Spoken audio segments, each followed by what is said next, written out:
নমস্কার, ওঙ্কার বাংলায় আপনাদের সকলকে স্বাগত। এই মুহূর্তে আপনারা দেখছেন ওঙ্কার বাংলা। আপনাদের সাথে রয়েছে আমি অপরূপা। চোখ রাখবো বিস্তারিত খবরের দিকে।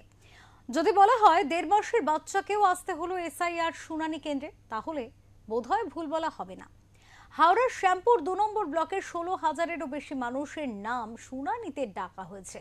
স্বাভাবিকভাবেই সকাল থেকে বিশাল লাইন, আর এই লাইনে 1.5 মাসের বাচ্চাকে নিয়ে ঘোরাঘুরি করছেন দিদিমা, এমনটাই দৃশ্য চোখে পড়ল।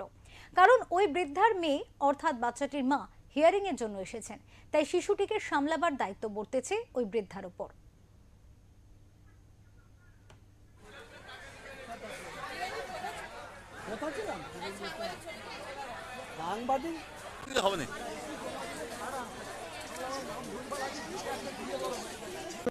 পাঁশকুড়া।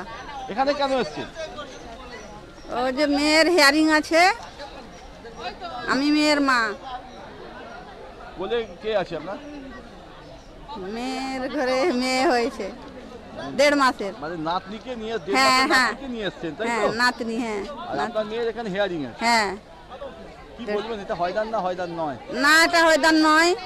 এখন কি এই যে নিয়ে আসছি, কি কাগজপত্র এখন ঠিক হবে না হবে, কাগজপত্র নিয়েই তো ব্যস্ত আছে সব। এক রত্তি 1.5 মাসের বাচ্চা, তাকেও আসতে হচ্ছে হিয়ারিং এর জায়গায়। যদি এই কথা বলা হয়, অত্যুক্তি কিছু করা হবে না। ঘটনাটি হাওড়ার শ্যামপুর 2 নম্বর ব্লকে। দেখা গেল 2 নম্বর ব্লকের এক গৃহবধূ, তার হিয়ারিং পড়েছে। গৃহবধূর 1.5 মাসের বাচ্চা, সেই বাচ্চাটাকে রাখবে কোথায়? সুদূর বাপের বাড়ি থেকে, পাঁশকুড়া থেকে 5 কিলোমিটার দূরে বাপের বাড়ি থেকে আসতে হয়েছে মাকে। সেই মা অর্থাৎ যার হিয়ারিং হচ্ছে, তার মা নাতনিকে নিয়ে গাছের ছায়ায় ঘোরাঘুরি করছে, এমন দৃশ্য দেখা গেল এদিন।